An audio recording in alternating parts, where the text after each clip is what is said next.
Christophe sur France Maghreb 2. C'est bon? Vas-y. Bonjour à tous, merci d'être en direct sur votre radio France Maghreb 2, en direct de Marseille, où nous sommes installés ici et nous recevons pour cet entretien particulier Madame Samia Ghali, qui est adjoint maire de la ville de Marseille.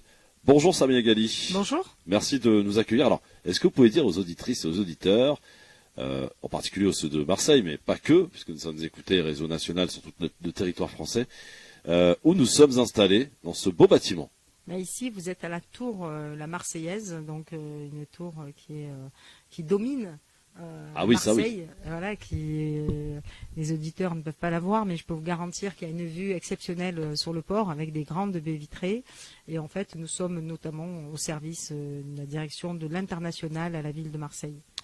Très bien. Alors, Samia Ghali, on a beaucoup de choses à évoquer ensemble. Et tout d'abord, l'actualité du jour, c'est ce bateau qui est parti depuis le port de Marseille, un bateau de solidarité, aide humanitaire pour la Tunisie. Comment ça s'est passé? Vous avez été sollicité par le consul de Tunisie à Marseille?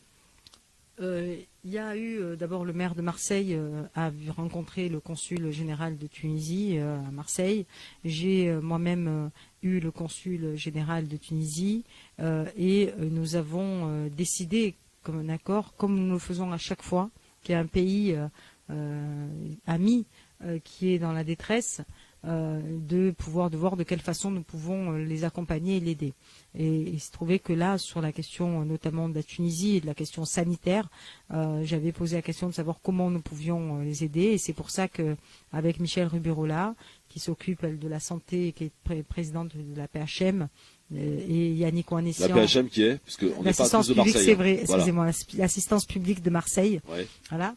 Ensuite, Yannick Ouanessian, qui est l'adjoint en responsabilité donc des marins-pompiers de Marseille, et moi-même, puisque je suis maire adjointe déléguée, entre autres, à la Méditerranée, nous avons décidé d'apporter notre contribution, 220 000 euros, que la ville de Marseille a débloqué pour permettre, à travers l'achat, à travers du matériel qui a été envoyé cet après-midi, qui sera réceptionné demain en Tunisie, pour permettre tout simplement aux médecins de pouvoir accompagner le mieux que possible les gens atteints du Covid de manière sévère. Oui, et la Tunisie qui, rappelons-le, traverse une crise sans précédent avec le Covid-19.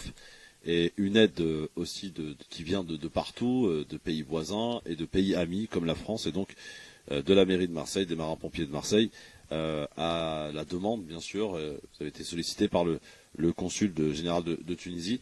Et il y avait donc C'est pas excusez-moi, oui. C'est pas la demande. C'est de toute manière, nous avions prévu de le faire. Oui, mais vous le consul sollicité. nous a accompagnés. Non, le consul nous a accompagnés dans l'élaboration, puisque le consul a mis à disposition le bateau, ouais. avait la possibilité d'acheminer le matériel. D'accord. Mais c'était une volonté dès le départ de la ville de Marseille. C'était une volonté de la ville de Marseille. Tout à fait. D'accord. Donc le bateau est parti. Qu'est-ce qu'il y a à l'intérieur de ce bateau concrètement? Écoutez, du matériel de respiration, ouais. avec je ne vais pas vous rentrer dans le détail, mais en fait des matériaux pour pouvoir alléger les poumons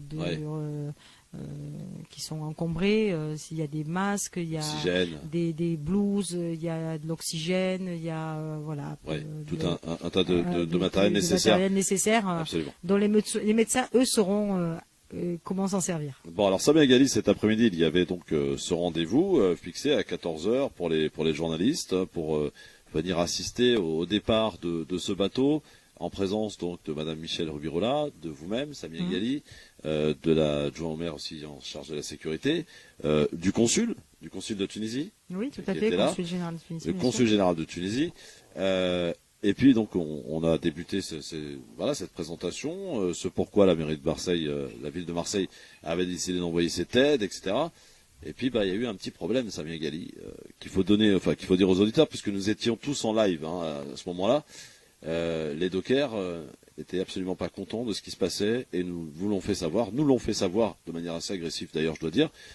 Et moi qui ai l'habitude de faire quelques conférences de presse de ci, de là et un petit peu partout, c'est la première fois que je vois ça, une telle violence de ces dockers. Qu'est-ce qui se passe pour qu'on comprenne un petit peu ce qui s'est passé cet après-midi? C'est absolument voilà, je sais pas le terme employé, mais je vous laisse le faire, Samia Ghali. Mais ce qui s'est passé cet après-midi, c'est incroyable. Oui, c'est inacceptable d'abord parce qu'on était dans une opération de fraternité, de solidarité, face à des gens qui ont leur vie en jeu. C'est des vies en jeu, des vies humaines qu'il faut arriver à sauver. Et c'est vrai qu'on s'est retrouvé face à des dockers qu'on n'a pas tout compris, qui considéraient que nous n'étions pas chez nous, que nous n'avions pas à être là. C'était insupportable alors que le port de Marseille a donné l'autorisation pour que nous puissions tous être présents au moment du départ du bateau. Ouais. Et bon, mais ils ont eu un comportement qui est pas digne, qui est pas digne. Je pense que nous leur avons Il y a eu des précédents ou pas, ou c'est la première fois que vous voyez ça, Samia Ghali? Ben, en tout cas, moi, c'est la première fois que j'assiste à ce genre d'événement, que ça se passe de cette façon-là, en tout cas. Voilà, et c'est inacceptable. Il n'y a pas de mots. Qu'est-ce qui va se passer maintenant, Samia Ghali? Puisque franchement, c'est très humiliant quand même. Mais écoutez, d'abord, c'est même pas une question d'humiliation parce que bon, je considère pas que j'ai été humilié. Hein, non, pas vous à titre personnel, mais voilà. c'est quand même humiliant par rapport à l'opération. C'est d'abord c'est disproportionné par rapport à ce que nous étions en train de faire. Donc je pense que c'est d'abord disproportionné. Et ensuite, je pense qu'il y a eu du répondant derrière. Hein, on a répondu. En tout cas, en ce qui me concerne, il n'y a pas que moi, mais j'ai répondu. Ah oui, j'en suis témoin. Voilà. Et je peux vous dire que personne ne m'empêchera d'être là où je veux et là quand je veux. Voilà. Pas plus les dockers que quelqu'un d'autre. Ils ont le droit de pas être contents, d'être en relation en froid avec leur direction, c'est tout leur droit, mais ils ont le droit aussi, ils ont l'obligation aussi et le devoir de respecter les élus de la République. Ça, c'est un préalable. Il y avait le consul général de Tunisie, donc il y avait les autorités diplomatiques qui étaient là. Et le comportement, alors de pas tous les dockers, parce que je veux pas mettre tout le monde dans le même sac. Parce que ceux qui ont agi, en tout cas ceux qui étaient là et qui se sont comportés de manière de voyous, parce que c'était une façon de voyou. Et je trouve que bon, il y aura, en tout cas, c'est clair que ça en restera pas là. Ouais. Alors l'essentiel, c'est que le bateau soit parti. C'est quand même ça le principal Exactement. objectif. Voilà. Mais bon, fallait expliquer. Comment vous expliquez, Samia Ghali, vous qui venons de Paris, pour être très honnête, qu'on a l'impression qu'à Marseille, tout se passe différemment qu'ailleurs. En l'occurrence, on a l'habitude, on voit des choses qui se passent pas ailleurs. Ouais, enfin, je sais pas si à Il y a Marseille. une spécificité marseillaise. Ouais, ou pas je sais pas, franchement. Après, je sais pas si à Marseille ça se passe différemment qu'ailleurs. C'est qu'ailleurs vous cachez plus facilement les choses que peut-être. Nous, on a du mal à dissimuler. Peut-être. Voilà, je pense que c'est plus ça en réalité. Oui. Alors Samia Ghali, on a beaucoup de choses à se dire aujourd'hui parce que vous êtes une personnalité importante dans le paysage local marseillais. Vous avez été maire pendant plusieurs années. Vous avez été sénatrice aussi. Et donc vous êtes aujourd'hui adjoint au maire, adjointe, Monsieur Payan. Vous êtes d'ailleurs très connu et j'allais dire une image très positive dans les quartiers nord, Samia Ghali. C'est un travail qui remonte à plusieurs années. Vous avez été, on peut le dire, une des grandes gueules de la politique locale, Samia Ghali. Vous avez dénoncé beaucoup de choses. On vous a vu d'ailleurs à l'échelle nationale demander, on s'en souvient à un moment, l'intervention de l'armée dans ces quartiers. On va, avant de parler de ça, j'ai envie qu'on comprenne ce qui se passe, la spécificité pour le coup marseillaise des quartiers nord, des quartiers complètement abandonnés, Samia Ghali, où des transports ne viennent pas. On voit des images de femmes marchant longtemps, faisant des kilomètres avec leurs sacs d'alimentation, avec cette petite colline qui abrite des immeubles, où on voit des choufs. Enfin, c'est des images assez impressionnantes quand même. Ces quartiers nord ont été abandonnés. C'est pas d'aujourd'hui. Comment vous l'expliquez justement, cette fracture écoutez, qui est vraiment observable? C'est un choix politique qui a été mené, qui a bien été mené en tout cas, puisqu'il y a eu la volonté de fracturer, une volonté d'exclure une partie de la ville. Et aujourd'hui, cette fracture, vous savez, c'est comme toute fracture, c'est quand on la soigne pas, c'est la jambe entière ou le bras entier qui peut plus avancer. C'est un peu ce qui se passe à Marseille, c'est-à-dire qu'il y a une partie, Marseille a une partie de son corps qui est aujourd'hui mobilisée parce que immobilisé, parce qu'il est malade, parce qu'il est en souffrance. Et sur Marseille, c'est exactement ça. C'est-à-dire qu'on est face à une situation où on n'en est plus à la question du transport. Je vais être honnête avec vous aujourd'hui. On en est à la question. C'est un problème quand même. Oui, c'est un problème, mais le vrai problème aujourd'hui dans ces quartiers, c'est la sécurité. Ouais. Le problème dans ces quartiers, c'est aujourd'hui où tous les jours vous avez des meurtres qui sont des tentatives de meurtre, des meurtres, et encore pas plus tard qu'hier. Des meurtres qui sont commis d'une façon la plus sauvage, la plus abjecte qui puisse exister. Des gens qui considèrent qu'ils ont le choix, ils ont le droit de vie ou de mort sur telle ou telle personne, et ça c'est insupportable. Et c'est insupportable. Et c'est le trafic qui mène la danse dans ces quartiers? Le trafic de drogue, c'est quoi? C'est tout, c'est un tout. Vous savez, on peut être amené à faire du trafic de drogue, on n'est pas obligé de tuer de manière aussi froide et aussi comment dire, insupportable. Mais on dirait qu'on s'est habitué à cela, Sami Ghali. C'est vrai qu'on regarde un petit peu la télé, nous de loin, et on nous annonce effectivement un meurtre dans les quartiers nord de Marseille, puis ça passe à autre chose. Vous voyez, c'est quelque chose avec lequel on tente de nous habituer. Or, on ne peut pas s'habituer à ce genre d'image. Mais moi, en tout cas, je m'y habitue pas. Ça fait maintenant des années que je le dis, je le crie, et je le dis très fort, parce que si on s'habitue à ça, c'est d'abord les générations qui suivent qui s'habitueront à cet état de fait. Et comment vous allez pouvoir, vous, éduquer, expliquer à des enfants qu'il y a des choses qui sont bien et qui ne sont pas bien, alors qu'eux-mêmes vivent des moments que même, je dirais, les jeux vidéo ou même des séries télévisées n'ont même pas osé mettre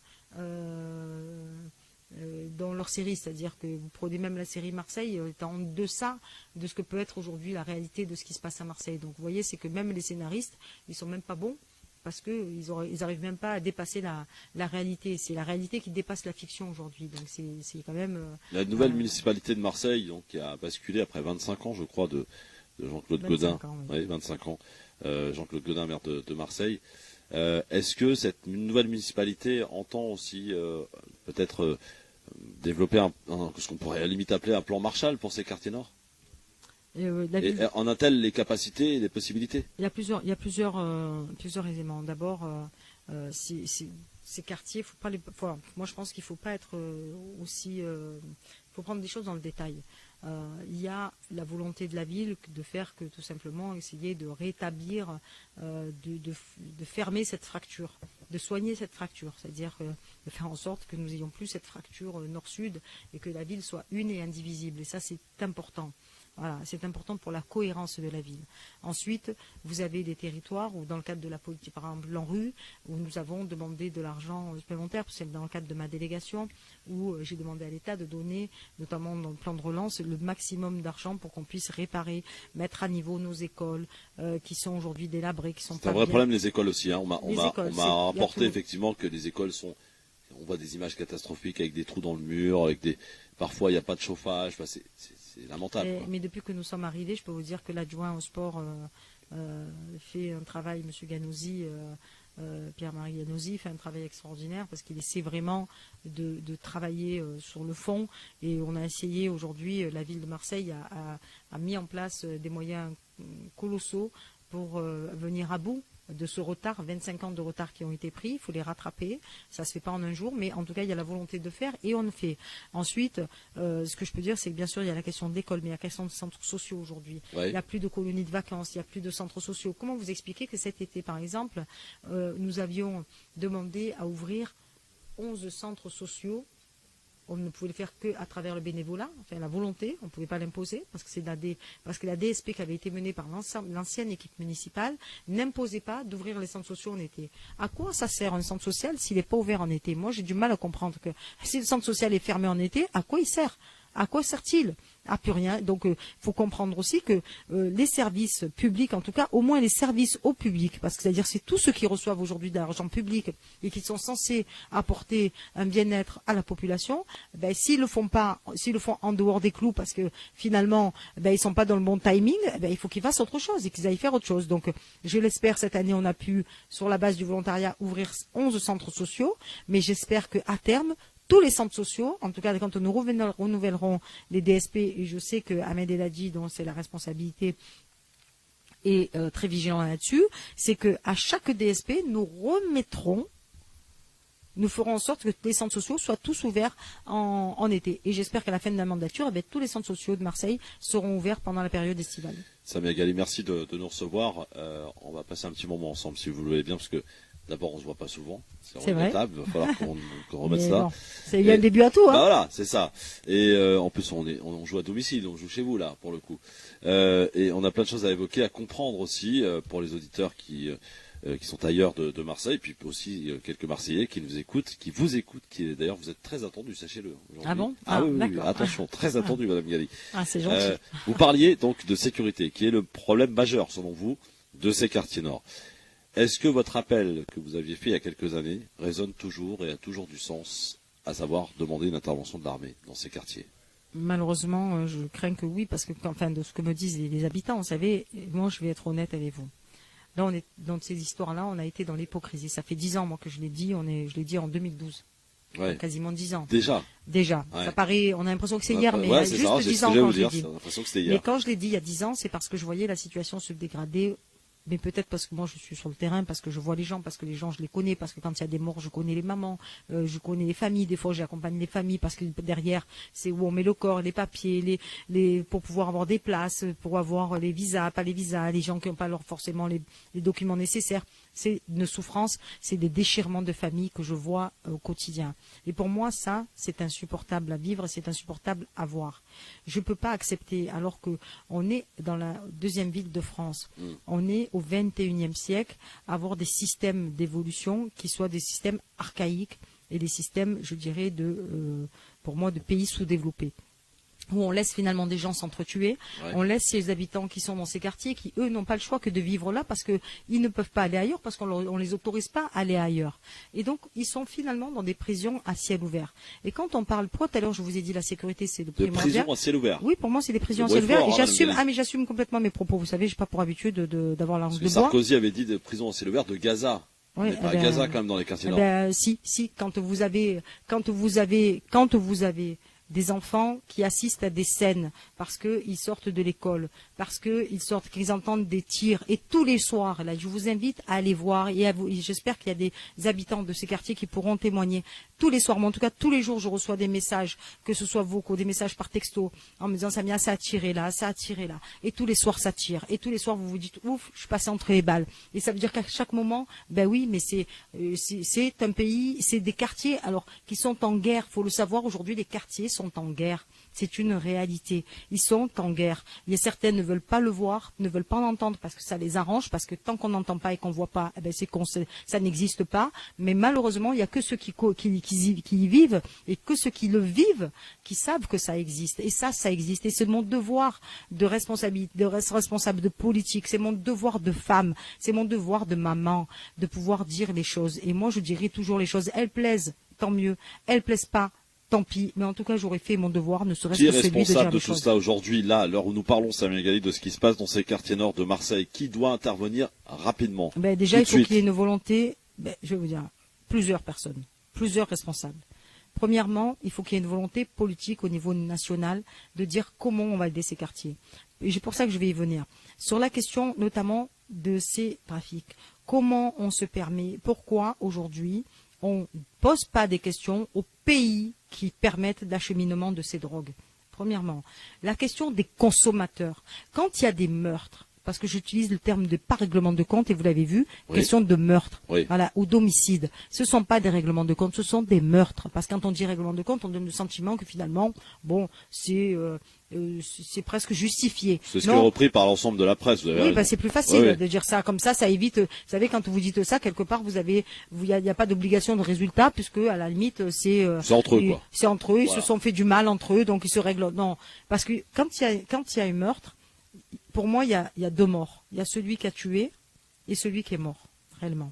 Parce que celui qui a tué, au final, quand on a tué quelqu'un, est-ce qu'on a une vie derrière? Est-ce que psychologiquement on peut avoir une vie? Moi, j'y crois pas. Voilà. Je pense que quelque part, il s'est pas créé quelque chose dans votre tête. C'est-à-dire que la notion du bien et du mal a disparu. La notion du bien et du mal a disparu. Et c'est ça qui est insupportable. Et c'est ça qui pose un vrai problème. Pourquoi cette notion du bien et du mal a disparu dans ces quartiers, alors que je dirais que peut-être plus dans ces quartiers qu'ailleurs, et je sais de quoi je parle, cette notion du bien et du mal, nous, on savait ce que ça voulait dire. Parce que nos parents étaient là pour nous le rappeler chaque jour et chaque moment de notre journée. Et c'est ça, et c'est pourquoi cette génération-là, elle a perdu cette âme-là de qu'est-ce que c'est qui est bien, qu'est-ce que c'est qui est mal, où on est, à quel moment on a bien fait, à quel moment on ne fait pas bien, et c'est ça. La question des écoles, tout à l'heure on l'a dit rapidement, mais quand on laisse des écoles se délabrer, qu'on ne permet pas à des enfants, quand on respecte pas, quand la République respecte pas ses enfants, parce que la République par moment ne respecte pas ses enfants, différents moyens, différents niveaux. C'était au niveau de l'État, quand on n'apporte pas les moyens nécessaires pour apporter la sécurité, qui est un droit régalien et de Monsieur l'État. Darmanin, Monsieur Darmanin, par exemple. Ensuite, est-ce qu'il est venu d'ailleurs depuis qu'il est ministre de l'Intérieur? Est-ce qu'il est venu vous visiter? Est-ce qu'il est venu dans les quartiers nord de Marseille? Non. Il est venu dans un commissariat, mais il n'est pas venu en tout cas dans les quartiers. Pour moi, je considère que quand on est dans un commissariat, on n'est pas dans les quartiers nord de Marseille. On va dans une institution qui est un commissariat, mais on n'est pas allé. Bon. Mais après ça, je vais pas rentrer là-dedans parce qu'il y en a d'autres qui sont venus. Bon, c'est pas le sujet, c'est pas parce que Darmanin va venir que ça va résoudre les problèmes. Moi, c'est pas ça que j'attends de lui. C'est pas qu'il vienne forcément, mais c'est qu'il apporte les moyens. Ça fait des années que je dis ça parce que sur Marseille, on a eu des moyens de police. Voilà, il y a eu des moyens de police. Ils ont été retirés. On ne peut pas s'amuser avec Marseille. Un coup, on nous donne des moyens de police. Un coup, on nous les retire. Après, on s'amuse. Et ensuite, moi, je suis pour l'approche globale. Pourquoi? Parce que l'approche globale, elle permet de poser tous les problèmes de la société d'un quartier. Ça veut dire qu'on travaille avec l'éducation nationale de savoir pourquoi il y a des enfants qui sont en décrochage scolaire pour éviter que ces enfants-là ils tombent dans la délinquance d'eux-mêmes. Ensuite, c'est qu'est-ce qu'on fait pour les jeunes, pour trouver des formations, pour leur permettre de travailler, de voir de quelle façon on peut les réinsérer. C'est ça qui est important. Parce que moi, j'essaie de comprendre comment un jeune qui fait le planton, parce que, excusez-moi, c'est pas d'autre terme, qui fait le planton toute la journée, et il faut arrêter de croire que ces jeunes-là, ils gagnent des milliers et des cents, parce qu'ils gagnent ils sont payés au lance-pierre, ne croyons pas. Des choufs, ouais. Voilà, ouais. Ne pensons pas, non, mais parce que l'idée de penser que du promo au dernier, tout le monde gagne beaucoup d'argent, il y a les premiers qui gagnent énormément d'argent, mais ceux qui sont en bas de l'échelle, c'est des sous-fifres, ils gagnent rien. Oui. Voilà. Et celui-là, c'est le dernier maillon, et celui-là, il gagne rien. Et celui-là, il accepte de mettre sa vie en danger. Il accepte d'être travaillé dans le froid, dans des conditions les pires qui puissent exister. Parce que moi, je peux vous dire qu'il fasse froid, qu'il vente, qu'il neige, ils sont sur place, ils ne bougent pas. Et attention, ils ne bougent pas de leur place. Et ils sont à l'heure, et ils ne sont pas en retard, et des fois, ils font même des heures sup. Vous avez été parler avec eux? Bien sûr que je discute avec eux, bien sûr, disent? mais ils viennent discuter avec moi. Vous savez ce qu'ils vous disent, ces jeunes-là? Mais vous savez, moi, à chaque fois qu'ils me parlent, d'abord, j'ai trouvé, c'est paradoxal, c'est le pire, j'ai trouvé des jeunes plutôt intéressants, pas inintelligents, bien au contraire, très intelligents pour certains, et des jeunes qui disent aidez-nous, on a envie de sortir de ça. Mais c'est là qu'on n'a pas les pouvoirs pour faire les choses, pour permettre, parce qu'ils sont conscients de la situation. Mais en même temps, ce même jeune, si on lui dit bon ben tu vas travailler pour le bailleur, tu vas faire le même travail là, il va vous dire ah, non mais je ne veux pas le faire. Bah oui, le salaire. C'est ça. Non mais sauf qu'il a parce qu'il n'a pas. Je reviens. Il faut arrêter de croire qu'il a le salaire mais robolant. Non, il n'a pas un salaire. Il a un salaire pour s'acheter une paire de baskets. Alors il m'excuse, mais c'est pas. Mais c'est ça qui est inquiétant. Et aujourd'hui, la situation par rapport à tout ça, c'est aujourd'hui la question aussi des armes. Vient s'ajouter à cette situation la question des armes. Aujourd'hui, il y a une circulation des armes dans la ville qui est insupportable. En France, c'est pas normal d'avoir autant d'armes qui circulent. Mais ça vient juste pour qu'on comprenne, parce que vous avez été, vous, sénatrice, il y a aussi en poste quelques députés, donc la voix de Marseille peut se faire entendre à Paris, dans l'Assemblée nationale, au Sénat. Comment vous expliquez qu'il n'y a aucune réaction au niveau national, justement? Il y en a eu. Enfin, vous ne pouvez pas dire que... Parce que, bon, moi, je parle d'aujourd'hui, je veux dire, la situation n'a pas évolué beaucoup. Malheureusement, vous me dites que votre appel d'il y a 10 ans résonne toujours. Donc Non, l'appel qu'il y a 10 ans, heureusement que, je vais vous dire franchement, heureusement que je l'ai fait, parce que ça a permis, malgré tout, d'avoir de la police supplémentaire, même si après elle a été enlevée et donc on repart à zéro. Mais au moment où je l'ai fait, heureusement que je l'ai fait, parce qu'il y a eu un vrai travail qui a été fait. Il y a eu des armes qui ont été saisies, il y a des choses qui sont faites. Il ne faut pas dire qu'il n'y a rien qui a été fait. Il y a eu aussi des arrestations, il y a des meurtres qui ont été élucidés. Donc ceux qui ont été commis les meurtres sont en prison aujourd'hui. Il y a quand même des choses qui ont été faites, mais parce que justement, il a fallu mettre ce coup de poing. Ça n'a pas été simple, de coup de poing sur la table pour dire maintenant ça suffit. Arrêtez de maltraiter, parce que c'est ça. Arrêtez de maltraiter ces pauvres gens, parce que c'est ça. C'est des gens qui vivent dans les quartiers. Tout le monde veut partir de ces quartiers. Il n'y a pas un jour où on me demande pas d'aider des gens qui me demandent pas d'être aidés parce qu'ils veulent partir, ils veulent fuir de leur quartier, parce qu'ils n'en peuvent plus, parce qu'ils veulent protéger leurs enfants. Parce que quand vous vivez dans ces quartiers, parce que ceux qui pensent, je parle surtout à ceux qui disent Bétania, ils sont entre eux, tant pis pour eux, machin. Oui, ils le veulent. Mais ces gens qui vivent dans ces quartiers, ils veulent quoi? Ils veulent la paisibilité pour leurs enfants. Ils veulent que leurs enfants réussissent à l'école. Ils veulent, pour la grande majorité de ces gens-là, et croyez-moi, mais quand ils n'ont pas le choix que de vivre là, et que vos enfants, quand ils sont dans ces quartiers, c'est la loi du plus fort, et qu'à un moment, pour pouvoir se faire respecter, pour ne pas avoir à être obligé de subir, ou vous vous pliez, où vous êtes en frontal. Mais quand vous êtes en frontal, vous prenez des risques. Vous prenez des risques. Et vous n'êtes pas plus autant. Et pour le dire, vous n'êtes même pas protégé par la police parce qu'elle n'est pas en capacité de protéger chaque citoyen. C'est pour ça que je parlais de prison à ciel ouvert, parce que finalement, les prisonniers dans cette affaire, quand vous avez des trafiquants qui vous mettent des barrières qu'ils fabriquent eux-mêmes, hein, c'est-à-dire qu'ils payent des fabricants, qui viennent installer des barrières et qu'ils ouvrent et qui ferment les barrières, excusez-moi, et qui vous disent à quelle heure vous rentrez, à quelle heure vous sortez, et si vous devez rentrer ou pas de rentrer, j'appelle ça une prison à ciel ouvert. Qu'est-ce qu'il y a de différent que d'une prison? Ouais. Alors, justement, quand je vous disais ça, c'était absolument pas contre vous. Je sais bien. Mais justement, est-ce que vous n'avez pas des fois, de temps en temps, vous et certains élus de cette ville, vous qui avez été maire, sénatrice, est-ce que vous n'avez pas un sentiment de découragement en disant, mais qu'est-ce qu'il faut faire pour être entendu? Parce que je suppose évidemment que vous avez ce constat que vous connaissez mieux que personne. Vous avez aussi ce retour des habitants qui vous connaissent bien, qui vous font confiance, qui vous apprécient en grande majorité. Moi, j'ai entendu que du bien de vous. Franchement, depuis que je suis à Marseille, pour être très honnête. Vous n'avez pas ce sentiment parfois d'impuissance? Je veux pas dire ça parce que par respect et surtout par solidarité aux gens qui m'écoutent là aujourd'hui, qui eux, si moi je baisse les bras, moi, je suis assez têtue en général. Ouais. Voilà. C'est votre côté méditerranéen peut-être. C'est mon côté méditerranéen, peut-être mon côté aussi berbère. Ouais. Mais ce que je peux vous dire, c'est que je veux pas lâcher l'affaire. Et je lâcherai pas l'affaire.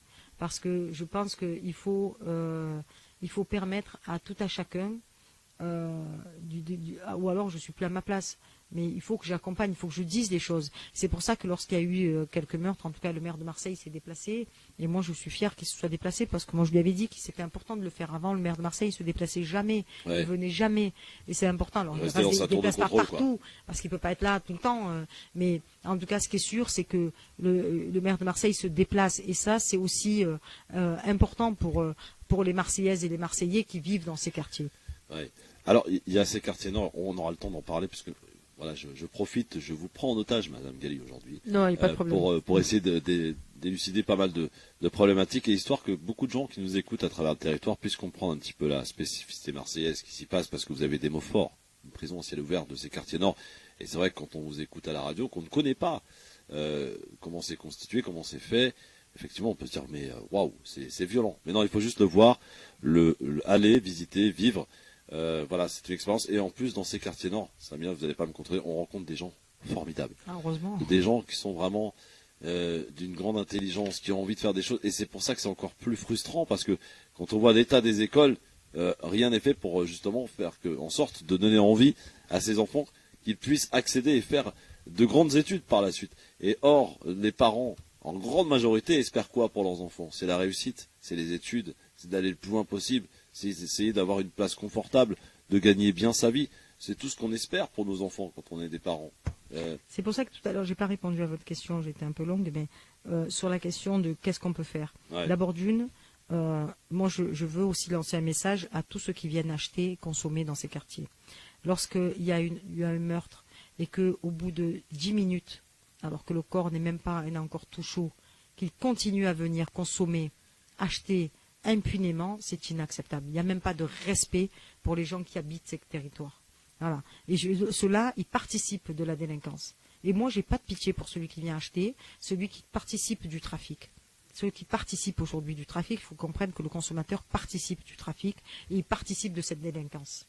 Ça important. Quand vous dénoncez, évidemment, et c'est très bien, et bravo à vous, dénoncer ce qui se passe dans ces quartiers-là, les trafics, les dealers.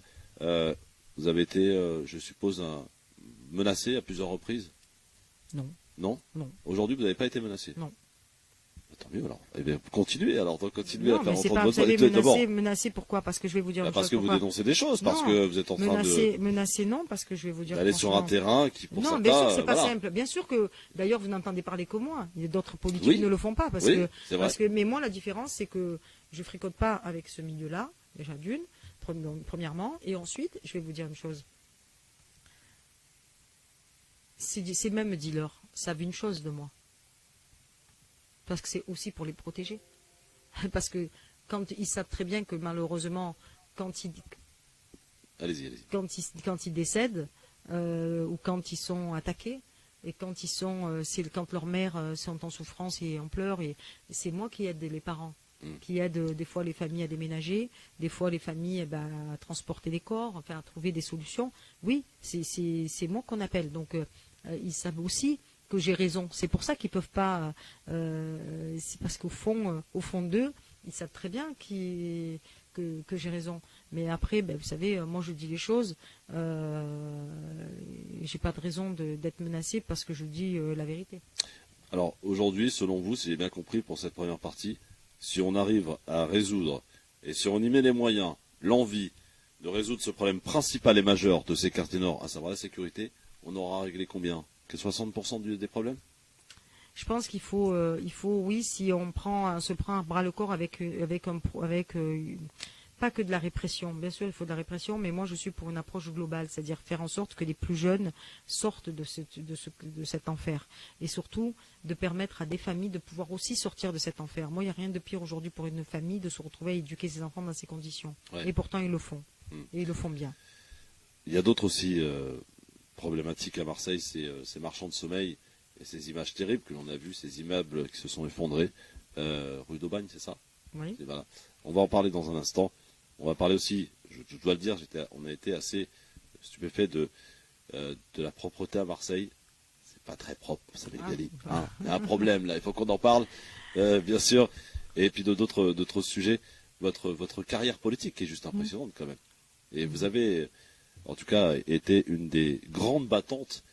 Et heureusement que Marseille vous a, parce que voilà, on vous entend, on vous a entendu à l'échelle nationale et on continue de vous entendre, même si maintenant vous avez choisi de vous concentrer plus au niveau local que voilà, vos mandats de sénatrice et voilà, à l'échelle nationale. On va en parler avec vous. Merci beaucoup, Samia Gali, de nous recevoir dans cette belle maison, qui a combien de temps d'ailleurs? C'est une maison récente ici? Oui, c'est récent. C'est une tour. Hein. C'est une tour, oui. Je crois la tour marseillaise. 2 ans, 3 ans, enfin. Ah oui. Je ne vais pas dire de bêtises, mais enfin, on n'est pas vieille en tout cas. Oui, ouais. C'est une très belle tour. On a une vue 3 ans, absolument incroyable. Donc sur la ville de Marseille, c'est pas très loin du port, hein, c'est ça? On est dans quel quartier? On est sur le port. On est sur le port. On est sur Euroméditerranée, donc on est sur le port. D'accord.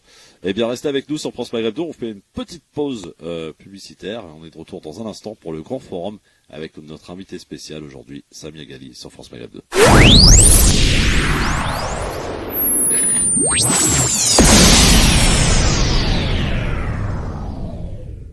Le grand forum avec notre invité exceptionnel dans cette belle maison, la maison de Marseille, c'est ça? On l'appelle ainsi, Samia Gali? Oui, c'est Marseille.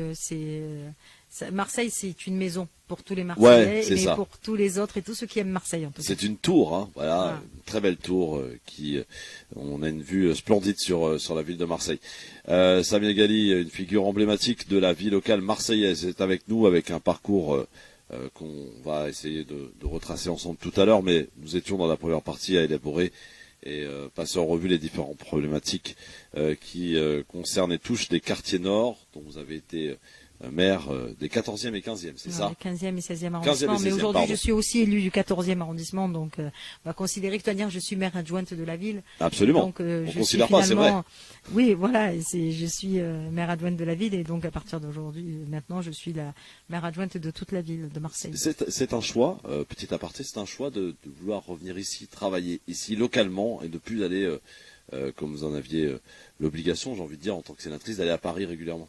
D'abord, si j'ai choisi d'être sénatrice dans un premier temps, c'est parce que je considérais qu'il fallait que la voix de Marseille soit portée à Paris, que Marseille soit à Paris. Et moi, j'ai été sénatrice de Marseille à Paris, pas une sénatrice de Paris à Marseille. Voilà. Et ça, c'est très important.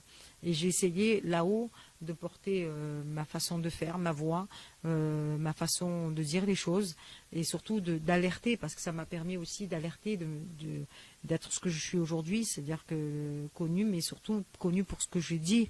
C'est ça le plus important, parce qu'on peut être connu, mais si on n'a rien à dire, c'est un peu compliqué. Et donc c'était ça, et ce but, il a été atteint, parce qu'aujourd'hui, personne ne peut ignorer Marseille. Et c'est ça qui est important pour moi. Personne ne peut ignorer Marseille. Oui, personne ne peut ignorer en tout cas les problématiques de Marseille. Et ça, c'est votre voix qui a fait en sorte que tout le monde soit averti. Nous parlions juste avant la pause, Samia, des problèmes des marchands de sommeil, de ces immeubles, de ces images qu'on a vues tous à la télé, immeubles qui se sont effondrés avec ce bilan dramatique. C'est rue de Bagne, pour situer un petit peu, c'est dans quel quartier C'est dans le centre-ville, c'est dans centre-ville de Marseille. Voilà. Dans l'hypercentre de Marseille. Et ça aussi, c'est un réel problème, Samia, auquel il faut évoquer. Mais régulièrement, malheureusement, il y a des logements et des immeubles qui sont mis en péril, encore pas plus tard qu'hier, dans le 4e et 5e arrondissement de la ville, au boulevard Chave, parce que des vieux immeubles marseillais, qui sont quand même des immeubles souvent pas entretenus pour certains, et qui sont petit à petit délabrés. Et surtout avec des fois des surpopulations dans certains logements qui font que les logements ne sont pas adaptés aux personnes qui vivent à l'intérieur. Et la crise du logement à Marseille est une réalité, notamment la crise en matière de logement social. On va dire que 75% des Marseillais sont éligibles au logement social. Ouais. Donc il faut que la ville construise, mais il faut aussi réparer. C'est pour ça que moi je suis pour un permis de louer sur l'ensemble de la ville, c'est-à-dire que chaque propriétaire ne peut pas se permettre de louer un logement s'il n'est pas à minima décent en termes, je dirais, de sécurité. Mais quand on voit que, notamment sur la question du logement flamand, c'était pas le centre-ville, c'était pas des vieux immeubles, c'est des bailleurs sociaux où là on a des squats qui sont faits, et ces squatteurs qui, pour certains, sont dans le cadre des filières, parce que c'est important, il faut le dire aussi. Moi, je comprends quand il y a des squats parce que des gens veulent loger leur famille, se mettre à l'abri et protéger leur famille. Ça, je dis pas que je vais pas dire en tant qu'élu, je peux pas dire que je suis d'accord, mais au moins je peux le comprendre et j'entends je comprends pourquoi on le fait. Par contre, des gens qui se servent de la misère humaine comme de la chair à canon, c'est-à-dire qu'avec de la prostitution, avec tout ça, des gens qui mettent des immeubles en fragilité, puisqu'il y a des câbles électriques qui sont tirés, il y a des gaines directement, même pas des câbles, des gaines électriques. Il y a des trous qui sont faits dans les murs mètres et donc ça déstabilise, je dirais, l'ossature. Et on se retrouve avec des situations comme au Flamand, comme ce matin, comme cette nuit à Campagne-l'Évêque, et c'est tous les jours comme ça. Mais là aussi, il faut que les bailleurs fassent des efforts. C'est-à-dire quand on n'attribue pas des logements et que vous avez des gens qui attendent des logements et que d'autre côté vous avez des logements qui sont squattés, c'est parce qu'on a laissé ces logements trop vides pendant trop longtemps. Eh bien, il faut que chacun comprenne qu'il faut vite les attribuer avant même qu'ils se libèrent. Et là, on parlait de responsabilité pour ce qui est des problèmes de sécurité dans les quartiers nord. Là, aujourd'hui, pour vous et selon vous, Samia Ghali, les responsables de ces problèmes majeurs, importants, puisque voilà, on a eu des drames, on a assisté à des drames, des immeubles qui s'effondrent quand même en plein centre-ville de la deuxième ville de France, c'est quand même, voilà, c'est hallucinant. Qui, selon vous, ou sont les principaux responsables?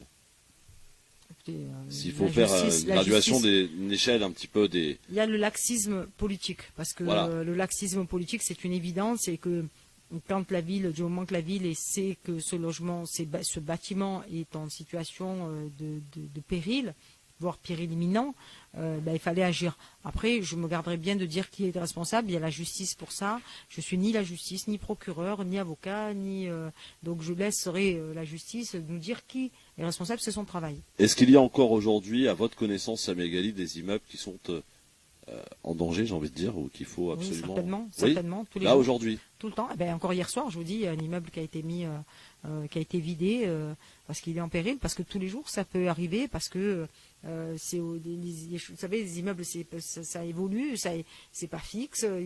C'est pas entretenu, c'est quoi le problème? C'est pas entretenu parce que c'est pas entretenu, parce que c'est vieux, parce que je dirais, c'est la structure même des fois qui est abîmée, donc c'est compliqué même à réparer. Est-ce qu'il n'y a pas eu des failles à la construction aussi de ces immeubles?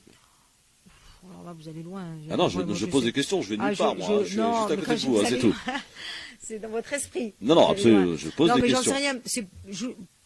J'en sais rien si ça a tenu 100 ans, 150 ans. C'est bien quand même qu'il n'y a pas trop de problèmes à la construction. La ville, elle bouge. On est à Marseille. Ouais. On est dans une ville aussi où il y a des questions sismiques. Même si on les ressent pas, il doit y avoir de temps en temps des secousses. Il y a des questions, bon, j'en sais rien. La pluie, les questions aujourd'hui de météo font aussi que les choses, elles s'abîment. Et quand vous avez un immeuble, une toiture qui n'est pas réparée, où vous avez des infiltrations d'eau, il est clair que quand vous avez un immeuble qui a 100 ans, voire plus, ben, c'est sûr qu'à un moment, vous le fragilisez. Quand vous n'avez pas d'entretien derrière, déjà quelque chose qui est neuf et que vous entretenez, ça se fragilise. Alors imaginez quand ça se... Bien sûr. Faites pas ça Bon. qu'il faut. Bon, je vais loin, mais je sais m'arrêter au bout d'un moment. Ceci étant, j'ai su m'arrêter, mon regard a su s'arrêter sur un constat terrible quand même quand on arrive à Marseille, cette ville sale. Est-ce qu'on peut parler quand même de Marseille, ville sale, Samuel Gali? Ça, c'est un problème quand même. Je crois que pour ça, vous avez reçu Christine, ma Oui, collègue. Oui, absolument, mais vous avez un avis sur la amie, question quand même. Christine Juste, Oui. qui a dû bien vous expliquer les responsabilités des uns et des autres, et surtout que la ville de Marseille, c'est là quand il y a un problème, là où il y a un problème, c'est que c'est pas la ville de Marseille qui gère la propreté. Ah. Et du coup, on est tributaire de tout simplement de la métropole, mais au-delà de la métropole, c'est même pas pour jeter la pierre à la métropole, parce que c'est même pas ça le sujet. C'est des prestataires qui répondent des marchés publics, d'accord? Ils ont des marchés publics et ils ne les respectent pas. Et en tout cas, ils vont pas au bout. Quand vous voyez que des fois, il y a des salariés qui sont obligés de faire grève parce qu'ils n'ont pas de matériel adéquat pour pouvoir nettoyer. Quand vous voyez, et moi c'est tout ça, et c'est que ça dépend quelle est la relation entre la métropole et ces entreprises. Comment c'est possible que ces entreprises ne répondent pas au cahier des charges et n'apportent pas l'amélioration nécessaire? Ben, c'est ça qu'il faut voir. Parce que c'est nos impôts, parce qu'on paye une entreprise pour le faire, et quand cette entreprise ne répond pas et n'apporte pas les réponses nécessaires, après, bien sûr, il y a notre travail derrière. C'est la question de ramassage des conteneurs. Déjà, même quand vous voulez, quand vous regardez les conteneurs, eux-mêmes, ils sont déjà pourris. Donc, vous avez l'impression que c'est sale, mais quand c'est pas sale. J'en ai vu des conteneurs comme ça. Ah, mais la plaie sur le trottoir. Ah oui, ben ça, c'est la décoration marseillaise. Hein, ouais. Ça, c'est nos fleurs à nous. Ouais. Chacun ses fleurs. Hein. Ouais. Il y a mieux, quoi. Il y a mieux. Ouais. Je suis d'accord avec vous. Bon, et moi, je suis une maniaque. Alors, ne me dites pas ça à moi parce que moi, je supporte pas la saleté. Je suis obligé de vous le dire. Oui. À vous, Samuel Gali. Mais le problème, il y a aussi le comportement des gens aussi. Il faut le dire. C'est pas que ça, parce que ça aussi, encore une fois, le comportement. Oui, non, mais ça, c'est, non, mais vous savez, c'est un tout. C'est-à-dire que le comportement, ça s'éduque. Et le comportement, il faut être sévère avec le comportement. Quand vous avez des gens qui jettent, d'abord, il faut que les décharges, elles puissent être ouvertes aux heures après le travail et pas aux heures de bureau, parce que quelqu'un qui fait son chantier, vous savez, et qu'il y en ait partout. Parce que je vais vous dire une chose. Si un monsieur, un entrepreneur qui fait des travaux dans le 10e arrondissement de Marseille, et qu'il est obligé de traverser du 10e pour aller en pleine heure de pointe, et après le travail, ces salariés sont obligés d'aller dans le 15e arrondissement pour aller jeter à la décharge qui va fermer, c'est-à-dire qu'il ferme ses portes à 18h, comment voulez-vous que, effectivement, ça finisse pas sur le trottoir de Marseille? Eh ben, c'est ça qui va passer, tout ça. Vous voyez, il faut toujours aller chercher, et moi, je vais vous dire sincèrement, personnellement, hein, je le dis, c'est personnel, c'est ma vision à moi. Oui. Moi, j'étais pour qu'il y ait une écotaxe. Ouais. Voilà. Taxé. À la base. Non. Oui, vous allez comprendre. Taxé. Écotaxe, taxe. Ouais, c'est parce que c'est le terme, vous allez pas me faire la chanson, c'est bon. Ça y est, une écotaxe, c'est-à-dire vous payez quand même, sauf que c'est la différence, c'est que là, vous allez voir ce que vous allez payer. Et vous allez comprendre pourquoi je dis ça.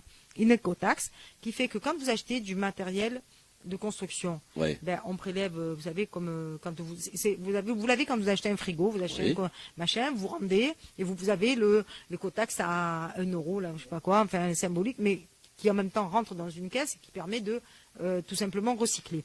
Si on fait pareil avec les produits, des matériaux de construction. Par contre, en échange, on laisse toutes les décharges ouvertes. Voilà.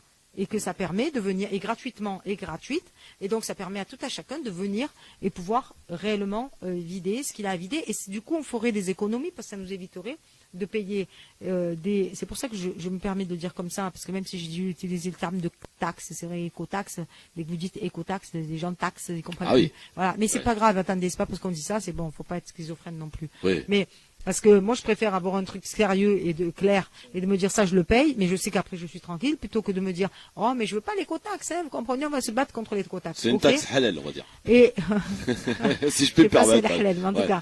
Mais par contre, ce qui est sûr, c'est que derrière, on va pas vous faire payer, on va pas monter le cahier des charges de l'entreprise pour que l'entreprise censément fasse un peu plus de nettoyage, qui sera pas nettoyé et qui, voilà, ça fait partie. Il y a tellement de choses comme ça qu'il faut. Une vraie écolo, Madame Gali, en fait. Non, moi je suis pragmatique, moi. Moi je suis une femme qui fait moi je fais mon ménage. Donc moi je sais quand je fais mon ménage par quoi je commence et par quoi je termine. Donc à partir de là, il y a des choses qui s'organisent. Et moi je suis organisée dans ma tête et je trouve que là on prend les choses à l'envers. Alors il y a Philippe Boyaki qui est avec nous, qui lui, en l'occurrence, très écolo, et qui a certainement son petit mot à dire sur ce que vient de dire Samia Ghali. Ça t'a convaincu? Alors, je peux t'emprunter. Oui, vas-y, je t'en prie. Oui. Alors, moi, je voudrais dire certaines choses. J'ai la chance aujourd'hui de rencontrer Samia. J'ai envie de dire que c'est un rêve de militant, même si nous ne sommes pas dans la même obédience, mais je pense que Samia est bien plus écologiste que certains écologistes que j'ai rencontrés. Et au-delà de la boutique, c'est les êtres humains. Moi, je salue le parcours de Samia, qui est une grande sœur, qui est une femme de caractère, qui est une vraie féministe, et qui a ouvert la porte à beaucoup d'entre nous, et qui nous a donné l'espoir. Parce que lorsque on nous a appris la culture de l'échec, et que ça, c'était pas fait pour nous, et y compris la politique, alors je vous laisse imaginer, pour une femme, ce qu'elle a dû subir, et elle nous a montré que c'était possible. Et son engagement, moi, sérieusement, je le dis sans cirage de pompe, je vous connais Christophe, il force bien plus que le respect. Samia vient de mettre quelque chose en évidence, qui est le principe qu'on appelle chez nous les écolos le pollueur-payeur. Mais c'est vrai que c'est plus juste parce que tu as des gens qui vont se retrouver à devoir payer par leurs impôts la gestion de déchets mis dehors alors qu'ils ne sont pas responsables. Et là, du coup, tu responsabilises un petit peu tout le monde. Et donc, tu responsabilises aussi le consommateur qui va dire à son entrepreneur, mais dis donc, moi j'ai payé et je retrouve mon lavabo en bas de mon immeuble. Vous vous foutez de qui? Et donc là, du coup, tu critérises les artisans qui sont responsables vis-à-vis de tout à chacun et de la collectivité, et de ceux qui sont des gougnafiers. Je voudrais dire une autre chose. Tout à l'heure, moi j'ai... Et on créerait de l'emploi parce qu'on permettrait, et parce que je n'ai pas fini, mais sur la question sur cette question de propreté, parce que ce qui crée la plus de saleté, c'est les déchets des travaux. C'est-à-dire que quelqu'un qui fait ses travaux, fait sa salle de bain, hop, prend ses déchets, les jette dans la rue, et c'est pour tout le monde. On participe tous de la salle de bain, vous voyez.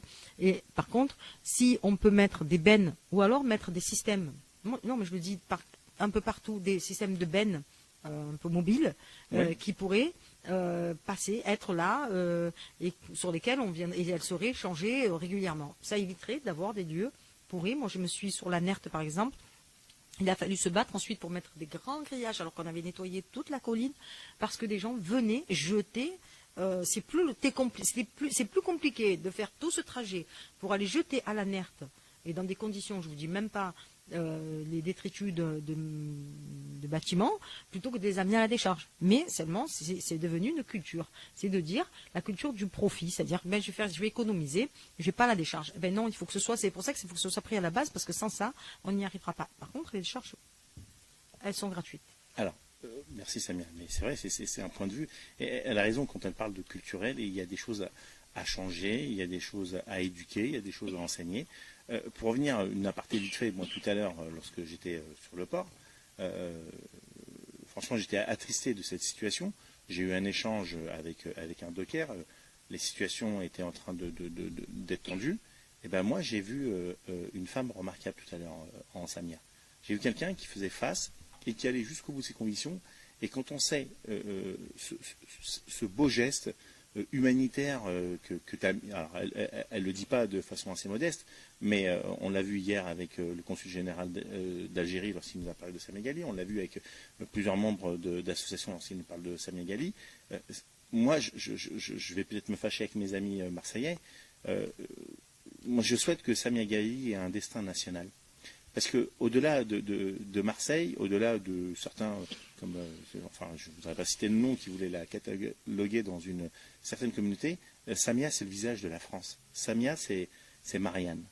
Elle est le combat du féminisme, elle est le combat d'une génération, Merci. Elle est un combat politique, et je souhaite réellement, bien évidemment qu'elle porte la voix des Bouches-du-Rhône, de la région PACA et de Marseille, mais qu'elle porte la voix de toute la France. Et j'en appelle à toutes celles et tous ceux qui demain devraient arriver aux responsabilités, de gauche et écologistes, et même au-delà, de bien regarder les talents que nous avons dans notre pays. Et Samia en fait partie, et je rêverais qu'elle porte la voix de tous les Français et les Françaises. En tout cas, c'est gentil, mais... Il va vous demander de prendre la carte à Europe Écologie Les Verts. Ça, c'est...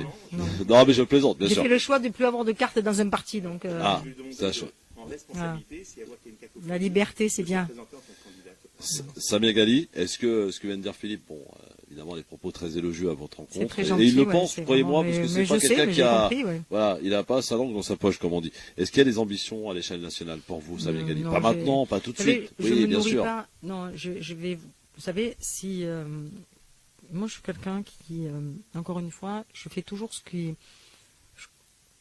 D'abord, je mesure toujours tout ce que je dis. C'est-à-dire, quand je dis un mot, je le pense et je l'assume jusqu'au bout. J'ai jamais, de toute ma carrière politique, en tout cas pour l'instant, m'est jamais arrivé de revenir sur des propos. Parce que, en général, quand je dis des choses, je les dis avec le cœur. Et quand on le dit avec le cœur, on se trompe pas parce que c'est le cœur. Et donc, je pars du principe que quand je les dis les choses, au moment où je les dis, c'est que je les ai pensées très fortement.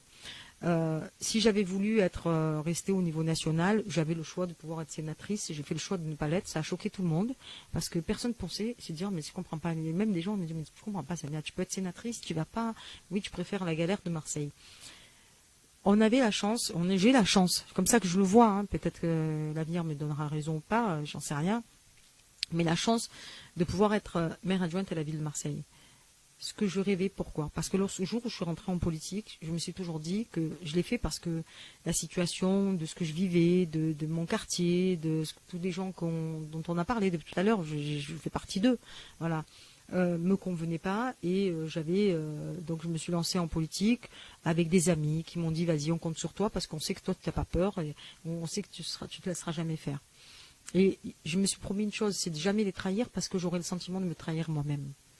Et ça, c'est pour moi le plus important.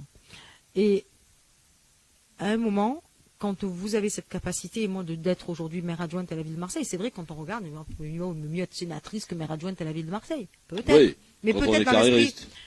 Mais dans l'esprit de certains, peut-être. Mais moi, non, parce que au contraire, c'est justement qu'est-ce que je peux apporter à ma ville, comment je peux accompagner ma ville. Et dans les délégations qui sont les miennes, je fais tout ce que je peux. Et c'est pas simple, hein, parce que la situation, elle est tellement compliquée. Elle est tellement de souffrance. Il y a tellement de gens en souffrance. Moi, je vous cache pas que tous les jours, c'est de la frustration parce que c'est une frustration permanente parce que vous avez toujours plus malheureux que l'autre. Tous les jours, plus malheureux que l'autre, même à la seconde près. Donc, c'est vrai que et presque, je dirais que le dernier qui a parlé dans le malheur, il a raison. Parce que c'est toujours un qui vient vous parler de la misère et de sa situation et qui est plus dramatique que celle qui vous a parlé précédemment.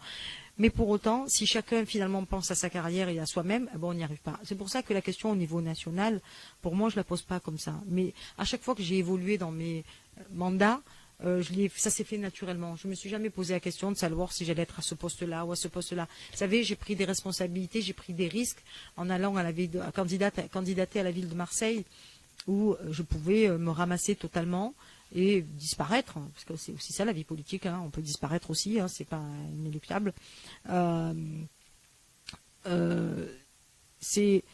J'aurais pu me ramasser totalement, mais je suis allée au bout de mes convictions parce que je considérais que oui, la façon dont les choses se passaient, la volonté d'écarter à l'époque, de dire Samia Ghali elle dérange donc on la veut pas parce que faut être honnête, parce que je suis une arabe, parce que je viens de ces quartiers, parce que pour eux je rentre pas dans le code dress code naturel de ce que peut être l'élu français, l'élu en France et voilà et c'est ça.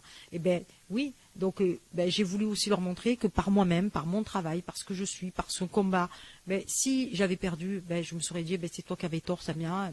Voilà. J'ai gagné mon secteur, j'ai fait des scores honorables dans certains territoires et dans certains bureaux de vote, je le dis, parce que c'est ça qui est symbolique pour moi, c'est dans les bureaux de vote. Ça veut dire que l'électorat dont je me suis occupée jusqu'à présent, c'est vrai, je ne me suis pas occupée de tous les Marseillais, je ne me suis pas occupée des bourgeois marseillais. Je pense qu'ils n'avaient pas besoin de moi, ceux-là. Voilà. C'est vrai, je me suis occupée des populaires. Les quartiers populaires. Je ne me suis pas occupée des bobos non plus, parce que je pense qu'ils n'ont pas besoin de moi non plus. Voilà. Je me suis occupée ni des écolos, ni des bobos, ni des bourgeois. Non, mais c'est important, là. Je me suis occupée des quartiers nord. Mais quartiers nord, même quand ils sont au sud, parce que quand on dit quartier nord, on a l'impression que c'est le nord de la ville. Non, quartier nord, c'est aussi quand on habite à la Soude, c'est aussi quand on habite à la Caillole, voilà, c'est ceux-là, ces quartiers. C'est vrai. Dans ceux-là, de territoire, dans ces bureaux de vote, je suis arrivée en tête et j'ai fait un score plus qu'honorable. Et ça, je me suis dit, Samia, ça veut dire que ton discours, ça veut dire que ton travail, il est compris par ceux que tu représentais. Alors c'est vrai que depuis tout à l'heure, ceux qui écoutent l'émission, cet échange avec Samia Ghali se disent, vous êtes en train de dresser un tableau extrêmement noir de Marseille. Waouh, C'est chaud, Ah non, quoi. j'ai pas dit, Trafic. Non, mais ah non. les auditeurs qui nous écoutent, c'est-à-dire, Ah. on parle des quartiers nord, on parle de la drogue, on parle de la saleté. On peut aussi parler de la circulation. Je pensais qu'on avait la meilleure, la circulation la plus terrible de France. A priori, non, c'est vous qui l'avez. On circule très mal dans les rues de Marseille. Mais il y a aussi, et vous allez nous le dire dans un instant, des aspects extrêmement positifs. Ce côté très populaire de Marseille, ce soleil d'abord, cette mer, cette bonne mer et tout ce qui va avec est magnifique. On va, si vous le voulez bien, dans un instant et juste après la pause, explorer un peu le côté positif de cette ville. Il y en a beaucoup, je vous rassure, et je vais vous le dire. Eh ben oui, on compte sur vous pour cela. Samia Ghali qui est avec nous sur France Maghreb 2 dans le LGF.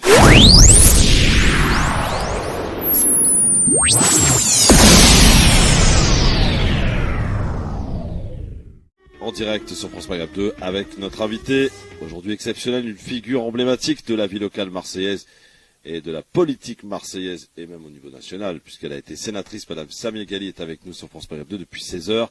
Alors on a, je le disais avant la pause, beaucoup échangé autour des différentes problématiques qui concernent et touchent votre ville de cœur, Marseille, Samia Ghali. Il y a évidemment beaucoup de choses positives, mais juste un point pour terminer sur la circulation. Est-ce vrai que vous êtes la ville de France où il y a de plus de bouchons en France? Alors c'est vrai qu'en foot, j'en sais rien, mais quand je vais à Paris, en foot, Paris vous bat régulièrement, mais vous nous battez en matière de circulation. Ça, je sais pas dire. Mais la différence entre, je vais vous dire où est la différence entre vous et nous. C'est que nous, quand vous êtes dans les embouteillages, vous êtes dans les embouteillages avec la vue sur la mer.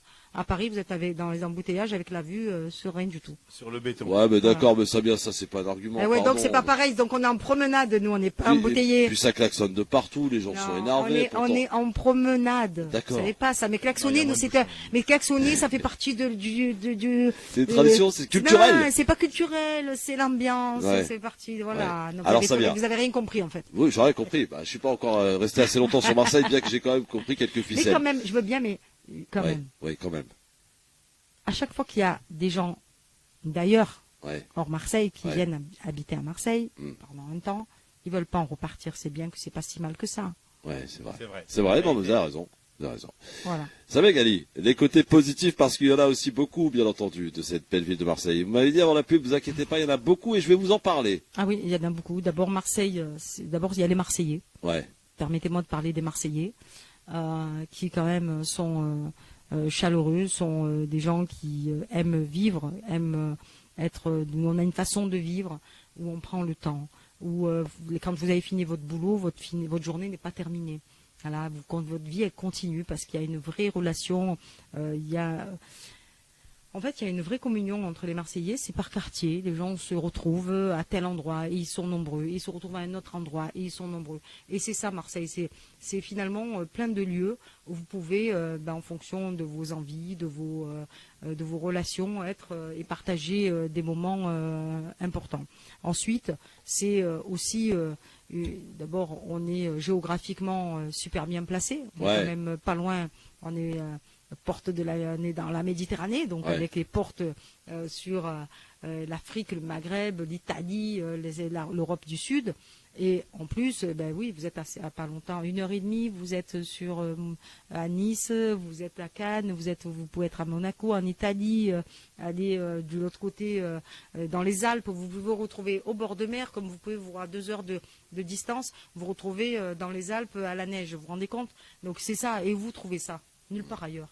Mais il y a quand même, quand on est à Marseille, j'ai entendu ça, moi, de qui je vous dirai pas, mais ici, quand on est à Marseille, dans certains quartiers, on me dit, on n'est pas en France.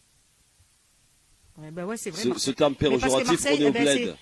Parce que Marseille, c'est aussi la ville cosmopolite. Oui, c'est vrai. Marseille, c'est tous les pays mélangés. Parce que c'est Marseille. Et finalement, est-ce que c'est ça la France? Parce que Marseille, c'est. Non, mais. Alors, est-ce que c'est ça la réalité de la France, la vraie identité de la France? C'est l'histoire de Marseille. 2600 ans.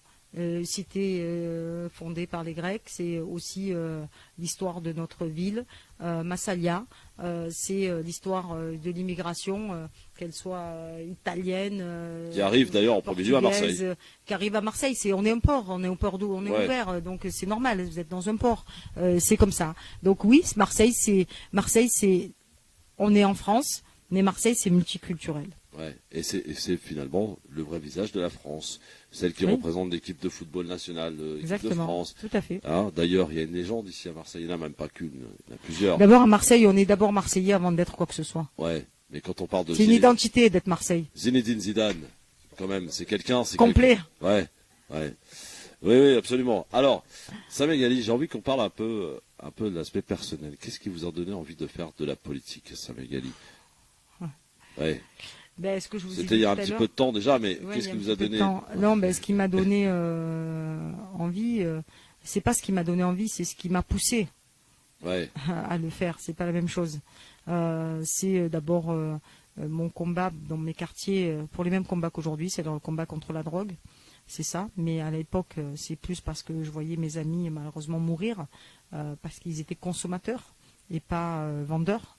Et le deal s'est petit à petit installé, construit, malheureusement parce que les générations suivantes ont tellement vu leurs frères, leurs sœurs se détruire, des familles qui se sont détruites par rapport à la drogue. Parce que quand vous avez la drogue qui pénètre dans la maison et quand vous avez des gens qui consomment, malheureusement c'est une destruction familiale totale. Ça enlève même le noyau familial. Donc c'est ça qui m'a poussé, c'est les conditions de vie dans nos quartiers, c'est tout ce que pourquoi je me combats aujourd'hui. Et ben c'est ça qui m'a amené à faire de la politique. et il y a eu, je suppose, dans votre parcours politique, des personnalités, des moments forts. Si vous deviez en retenir quelques-unes de personnalités ou quelques-uns de moments forts aujourd'hui. C'est pas l'heure du bilan, hein, Samia Ghali. Non, Voilà. non, mais j'ai des moments. Vous savez, j'ai écrit un livre pour parler de tout ça. Hein. Ah oui. La politique, oui, ça s'appelle La Marseillaise. D'accord. La politique, c'est un lieu. Moi, j'étais néophyte en la matière. Ouais. Je suis rentrée en politique, j'avais ni d'héritage familial, alors que Marseille c'était quand même plutôt la culture, c'est-à-dire que il fallait avoir l'héritage familial pour pouvoir prétendre à faire de la politique, parce que c'était des grosses familles marseillaises Bien sûr. qui faisaient des politiques de père en fils, Ouais. enfin bref, et qui faisaient que ils étaient dans l'encouragement. Je suis rentrée dans un parti où finalement j'étais un peu le grain de sable qui venait un peu se mêler des choses qui ils pensaient peut-être avoir juste une petite militante qui allait être docile, qui allait tout accepter. Ils se sont retrouvés avec moi. Ils sont un peu trompés là, hein, pour le Ils sont coup. un peu trompés. Mais en même temps, quand parce que j'ai été recrutée à l'époque, parce que ma prof de français qui me voyait justement toujours défendre la veuve et l'orphelin, qui a fini pour me dire, tu sais, Samia, tu devrais venir faire de la politique. Son mari était à l'époque secrétaire de section au Parti socialiste, et donc je suis rentrée dans cette réunion.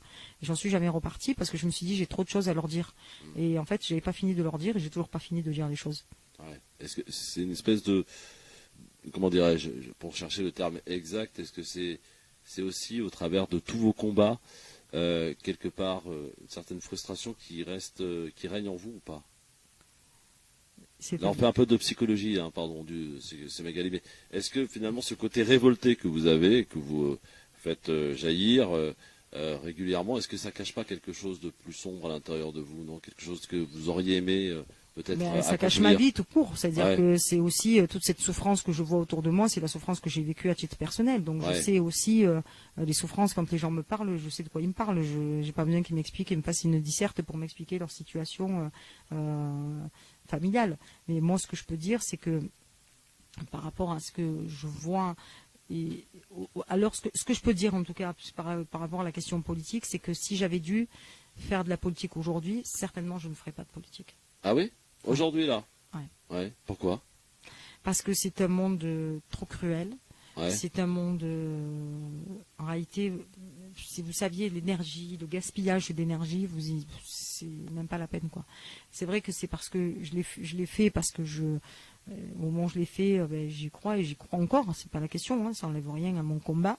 Mais il est clair que aujourd'hui, c'est faire de la politique aujourd'hui dans c'est un lieu trop malsain, quoi. Quel est votre principal regret de vos combats, de ce que vous avez réussi à faire, et peut-être quelque chose que voilà, vous dites, j'aurais tant aimé réussir à le faire, mais bon, j'y ai pas réussi.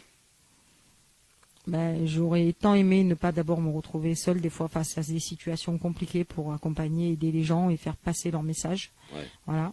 Et même si j'y suis arrivée, et je vous remercie aussi de me le permettre de le faire là, mais c'est aussi ça, c'est-à-dire que finalement, tout à l'heure vous l'aviez dit à juste titre, Samia, finalement, en France, c'est vrai, il n'y a que moi dans le cadre de mon parcours. Moi, je dois rien à personne. Tout ce que je l'ai eu dans le combat, j'ai eu dans la souffrance. Donc à la limite, on peut même pas me dire qu'on m'a fait cadeau, parce que je l'ai eu dans la souffrance, donc dans le combat contre les autres. Et c'est vrai que ce qui me laisse cette liberté de parole. Mais je regrette que il n'y ait pas plus. Voilà. Ouais. Est-ce que vous arrivez à faire accepter à vos enfants de vous partager avec tous vos combats, votre mandature, votre engagement, justement régulièrement sur le terrain?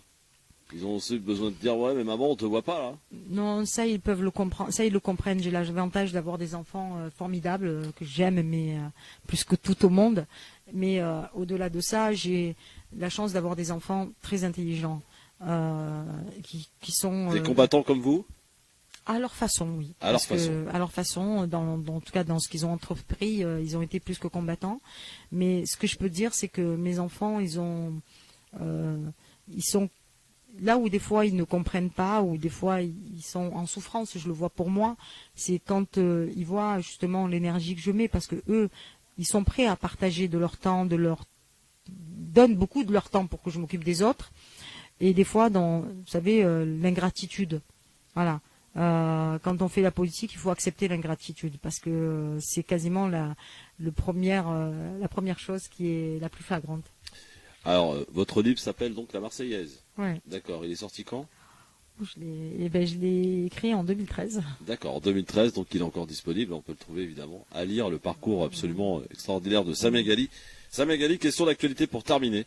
Le pass sanitaire. On en parlait. Non, pas pour terminer, parce que puisqu'on parle de ça, j'aimerais avant de parler du pass sanitaire. Oui, absolument. Si vous me permettez de parler d'une histoire assez hallucinante. Voilà, de cette jeune fille, Soubera, qui a passé donc son entretien Sciences Po. Elle l'a fait par visio, et il se trouve que dans sa famille, apparemment, c'est comme ça aurait pu m'arriver, hein. Voilà, parce que moi, des fois, je parle, il m'arrive de faire des visios, j'ai mon père qui parle de l'autre côté, qui parle fort, ma mère qui vient me dire je sais pas quoi, et ça peut arriver. Ouais. Et j'imagine, donc, et par rapport à ça, cette jeune fille a été refusée, c'est inacceptable. Et je voulais qu'on lui apporte tout notre soutien. Parce que les combats, c'est ça aussi. C'est-à-dire que quand vous avez ce combat, on ne peut pas avoir double discours en France, c'est plus possible.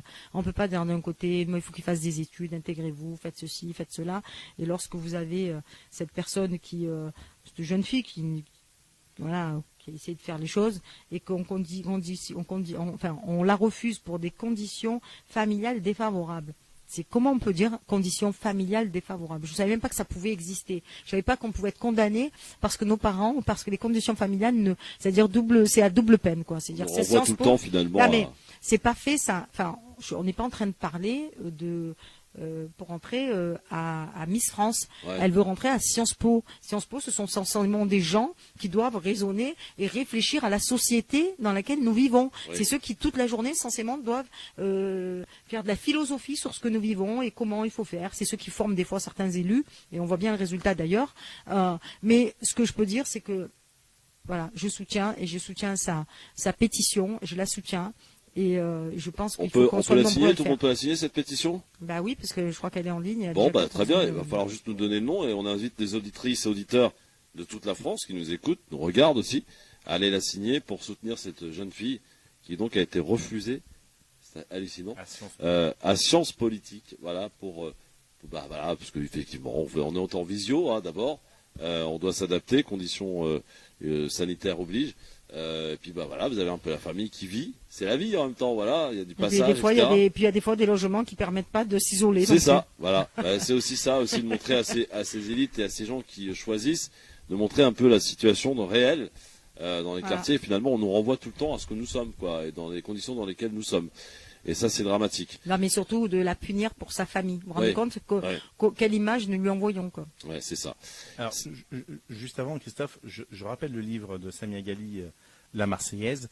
Vous le retrouvez, le lien, je l'ai mis de la FNAC, mais il y a d'autres distributeurs. Vous le retrouvez sur la page Facebook de Christophe. Je l'avais pas dit pour ça. hein, Non, mais c'est pas ça. Si, c'est important, attendez. Non, mais on a ce devoir. je vais te dire pourquoi je reviens dessus. Alors peut-être certains trouveront que c'est de la brosse à reluire. J'ai parlé avec certains de tes proches, moi Samia, depuis pour être complètement transparent. Nous, ça fait un an qu'on essaye de t'avoir à l'antenne, d'avoir une émission qu'avec toi. C'est vrai qu'avec toute l'actualité qu'il y a eu, ça a été très compliqué pour l'agenda, le nôtre, etc. Mais voilà. Le Covid ne nous a pas aidés. Mais ça y est, Samia, c'est la MIFA maintenant. Mais oui, mais ça l'a toujours été. Mais en tout cas, c'est vrai que j'ai discuté avec plein de proches, j'ai enquêté, je me suis renseigné, et certains m'ont dit, alors, je vais donner un nom, mais parce que je le trouve formidable, c'est Eddy. Il m'a dit, alors qu'il te connaît depuis très longtemps, tu lui as mis le pied à l'étrier, t'es plus qu'un modèle pour lui, hein, t'es vraiment une maman. Hein. Il m'a dit, j'ai découvert des choses de sa mère dans ce livre. Vraiment. Et ça a été, il l'a dit avec une telle intensité, une telle émotion, tu sens le timbre de la voix qui vibre, qui est pris à l'intérieur. Et donc j'invite vraiment toutes celles et tous ceux qui ne connaissent pas ou très peu Samia à la découvrir à travers ce livre à cœur ouvert. C'est un livre qui permet d'écrire des choses qu'on ne peut pas dire. Oui, effectivement.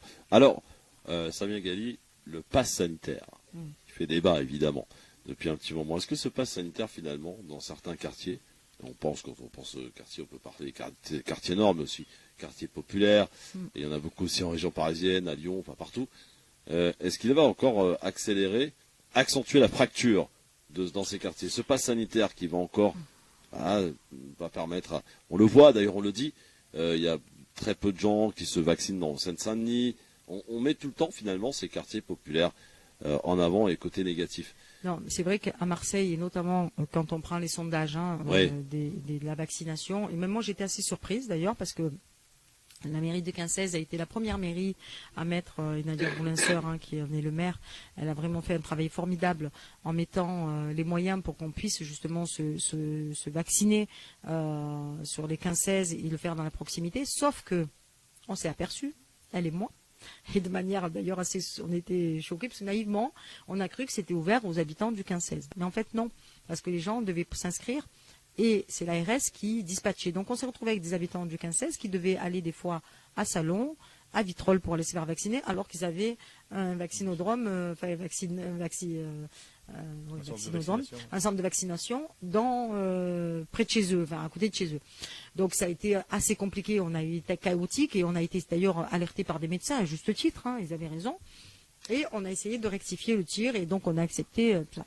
Moi je pense que sur la question de la vaccination, notamment dans les territoires comme ça qui sont dépourvus de médecins ou en tout cas très peu, les médecins sont surchargés, avec la question de Covid encore plus, il faut décentraliser la vaccination mais aller dans les quartiers. C'est-à-dire que moi j'étais pour qu'on ait un bus qui passe et qui, avec des médecins qui peuvent faire pratiquer de la vaccination, comme on l'a fait d'ailleurs. Oui, ça s'est fait, ça. Et on l'a eu fait, non, pas pour la vaccination.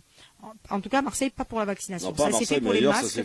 Ça s'est fait pour les masques. Nous l'avons fait pour les masques et ça a super bien marché parce qu'on a pu distribuer des masques gratuits à tout le monde pour faire que justement il y ait une prise en compte de cette situation. Il y a des réfractaires, ça m'y a beaucoup.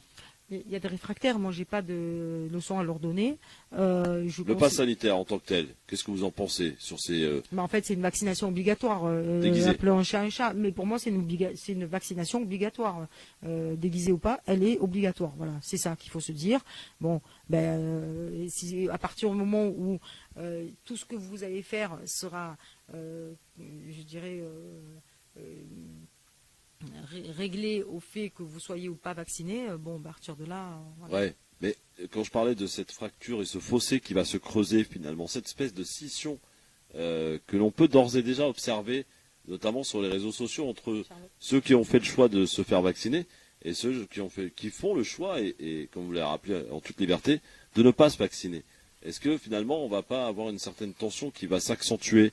On le voit sur les réseaux sociaux, disais-je, mais est-ce qu'il ne faut pas craindre davantage, Samia Ghali? J'espère pas. J'espère que d'abord la situation se réglera. Je l'espère de tout mon cœur. J'espère aussi que chacun fera comme il le sent. Et moi, encore une fois, moi la vaccination, je peux comprendre qu'on y soit pour certains réticents, de ne pas comprendre, d'avoir peur. faut le comprendre. En France, il y a eu des précédents, donc on peut comprendre aussi tout ça. Donc il vaut mieux accompagner, expliquer. Voilà. Mais après, au moment où vous dites, si vous n'avez pas le pass pour de la vaccination, vous pouvez pas aller là, vous pouvez pas faire ci, vous pouvez pas faire là. Bon, à un moment, la messe est dite. Hein. Samia Ghali, d'abord, je tenais à vous remercier, même si je vous demandais encore 5 petites minutes pour une petite chose. C'est vraiment un petit côté détente, puisque dans cette émission, on a une petite tradition. On a un truc qui s'appelle le quiz. C'est des questions qui ont en rapport avec la date d'aujourd'hui. Nous sommes aujourd'hui le 28 juillet, Samia Ghali. Et j'espère que vous allez me faire l'honneur de me battre Philippe Brouillaki, ici en face de vous, qui est conseiller régional d'ailleurs, vous savez. Oui, je sais. Conseiller régional, il vient d'être élu. Et donc, dans un instant, j'ai 6 questions. Et je compte sur vous, Samia Ghali, pour représenter les couleurs de Marseille. Dans un instant, juste après la pause. Je tenais d'abord à vous remercier, d'abord de nous avoir reçus ici. On va dire être tout à fait transparent aux auditeurs. Notre interview était prévue pour une petite demi-heure, on a fait 2 heures. Voilà. Mais il fallait bien on avait un retard à faire, Samia Ghali. Il est rattrapé là. Voilà, il est rattrapé. Et merci encore une fois d'avoir répondu en toute transparence et sans langue de bois à toutes nos questions, à toutes mes questions que vous n'aviez pas au préalable, parce que je refuse toujours de donner mes questions. Mais l'objectif mais il n'y a pas de problème. Voilà. Hein. Et l'objectif étant toujours. Ouais, mais il y a un truc qui est pas bon. Quoi? C'est dans le quiz. Oui. Vous avez déjà les questions. Moi, j'ai les questions et j'ai les réponses. Voilà. C'est normal, c'est moi qui les pose. Donc, forcément. Dans un instant, ne bougez pas juste après la pub. Samia Ghali face à Philippe Brouillaki. À tout de suite.